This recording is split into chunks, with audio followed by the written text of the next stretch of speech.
Well, hey, welcome back. It's week number 6. Final week of the 6 classics. We made it to the end. We tasted them all. I guess it's not a womp. It just means there's more for us to taste in other avenues. Anything specific you want us to taste, let us know. Right down there in the comments. Pick our next theme or Yeah. out of a hat, you know. Otherwise, we'll just start yanking stuff out of the cupboard and trying that. We could do that for a couple weeks. So this week, we're trying Lagavulin 16. Where did that come from? I don't know, Corey. The magical closet of whiskey magic. Oh my goodness. Okay, we're never doing that again. I had to try it once. One time. Have some fun. Lagavulin. Last of the 6 classics. Where does it hail from? It hails from Islay, the wonderful island to the southwest southwest corner of Scotland. And this is actually my favorite of the peaty Islay scotches. I think mine too. It's not Really? the peatiest, but it's the most classic. It's the most tastiest. The most classic. So It is. good words, honey, good words. It's the most classic of the classics. So when were they founded? They can trace their illicit roots back to 1742, where it was a group of 10 little stills on the island around there.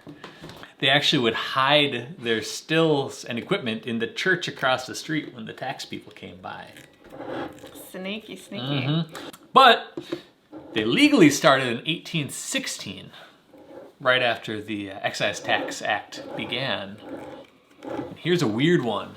On the site of Lagavulin, there was actually 2 distillers there. Lagavulin and Ardmore. No relation to Ardmore of the Highlands. Oh, I thought you were meaning like that was the art. I'm all confused. No, it's a totally separate coincidence that they have the same name. Oh, crazy. But that Ardmore disappeared after a short time, and they got absorbed together just into Lagavulin. Okay. And then Ardmore on the mainland opened years later. They just like the name. It's just weird that they have the same name. It's kind of fun.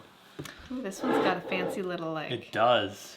So do I do the fingernail or do I twist You it? can twist it. That usually rips the I paper. never twist my cork pops. Oh, well then do a fingernail. Maybe I do. I don't know. I don't know. I'm not used to all this pomp and circumstance in a whiskey bottle. What does it say? This whiskey is matured in Scotland, and the label is the sole property of the distillery. Well, should we crack her open? I think so. You're gonna punch yourself in the face one of these times. Last time I elbowed him. Next I'm gonna take myself out. Anyway, fun cork pops. Entertaining for you guys. Take bets in the next one whether I'm gonna knock myself out with a cork pop. We'll see. Tune in next Wednesday. Just Like and subscribe. All right, have your glass. Glass.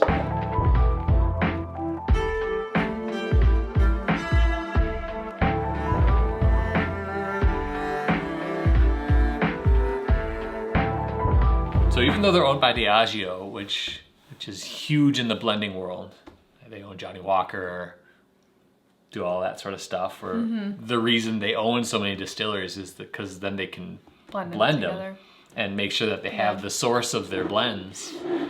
At least 98% of Lagavulin just goes into single malts. Well, with that, Take a nose it. let's smell it a bit.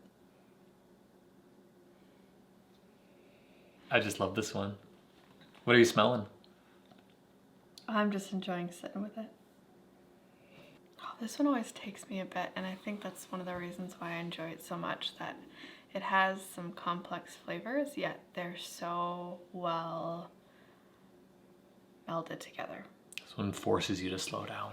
You can't rush a Lagavulin. Are you getting any smoke on this nose? A little bit. Definitely some salty and some iodine. That Isla Pete. That's what it does. It does it so well. A little bit of that like jerky, meaty. Like a hint of pepper. I'm ready to taste. You ready to taste? I am. Sanjay.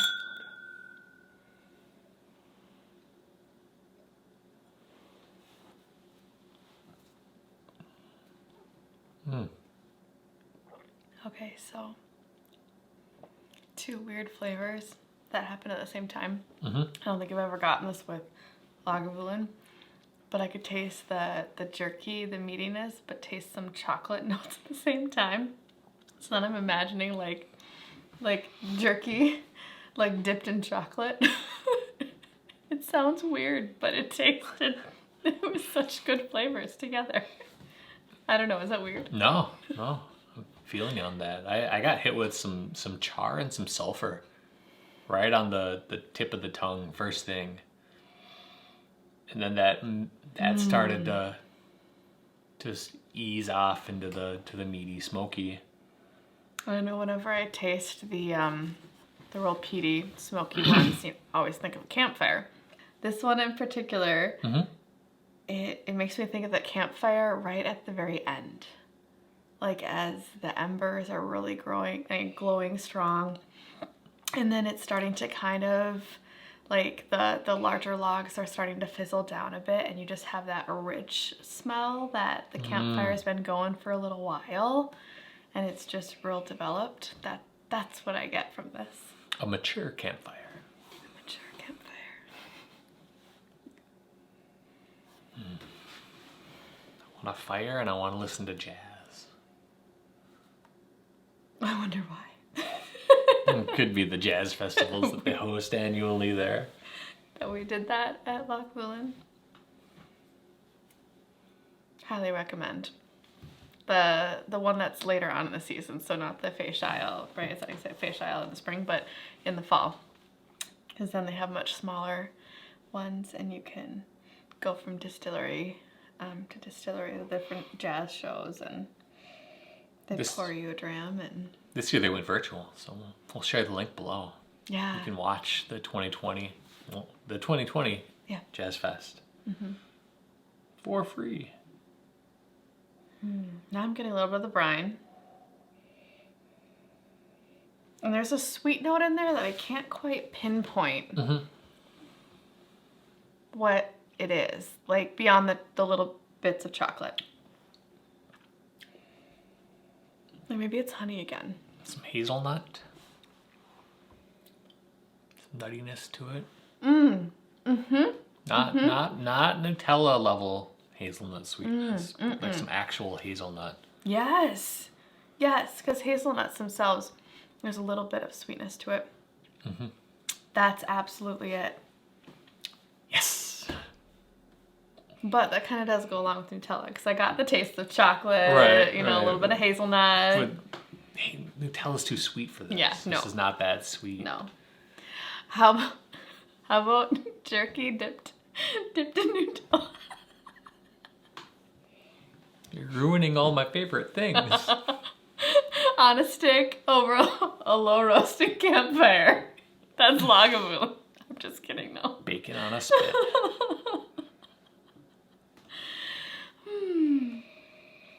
But now I do want a roasted marshmallow. That sounds tasty. We got marshmallows on one before. Can't remember which one. Lagavulin, right on the sea. The big name painted across the side was for the boats coming in, so that they can make sure they're coming into the right distillery. They've got Ardbeg and Lafroig, less than a mile on either side of them. A little cove of magic down there in Isla. Yeah. Ron Swanson picked a good one. All right. So, before our closing statements for the 6 classics, Lagavulin. Buy it. Own it. Live it. This is another one absolutely keep in your cupboard. When you can. And the 16. I mean, that's the classic of all Lagavulins. I swear there's something wrong with the corks because it just disappears so quick. Every time, like, where'd the Lagavulin go? Yeah. But it's a good one, an introductory one into the Isla scotches that are peaty. If you want someone to try full-blown peat, but you don't want to blow their face off. How many ppm? This one's at about 40 ppm. So it's double what the Talisker is. So this definitely is heavily peated. But like Ardbeg and Bruichladdich, Octomore? not Octomore, but they're one below that. The heavily peated. Oh, the What's it called? There's the Classic Laddie and the Port Charlotte.